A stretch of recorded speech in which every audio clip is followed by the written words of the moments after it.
ఇప్పుడు సెట్ అయింది. మామిడికాయ పచ్చళ్ళు పట్టుకోవడం మొదలెట్టారా ఇంట్లో? మేమైతే మొదలు పెట్టేసాము.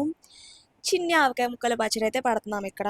ప్రాసెస్ అయితే సపరేట్గా ఏమి ఎక్స్ప్లెయిన్ చేయక్కర్లేదు, మ్యాక్స్ చాలా మందికి తెలుసు. బట్ ఒక పాట పాడదాం అనుకుంటున్నాను. ఆవకాయ మన అందరిది, గోంగూర పచ్చడి మనదేలే. ఆహా! ఆ పచ్చడిని ఫస్ట్ డే నీట్‌గా కలిపి 3 డేస్ స్టోర్ చేశాక, వేడి వేడి అన్నంలో కొంచెం లైట్‌గా నెయ్యేసుకొని, ఆ పచ్చడేసుకొని తింటే ఉంటది. ఎందుకు పిజ్జాలెందుకు బర్గర్‌లెందుకు పాస్తాలింకెందుకులే, ఆవకాయ మన అందరిది, గోంగూర పచ్చడి మనదేలే. కదా!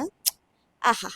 ఈ సాంగ్ ఏంటి, అసలా ఈ పచ్చళ్ళేంటి, అలా కలుపుకొని తింటే కేక్ అనమాట. ఖచ్చితంగా ఈ సీజన్‌లో ట్రై చేసేయండి. చెప్పక్కర్లేదేమో మన వాళ్ళకి. ఖచ్చితంగా ట్రై చేస్తారు.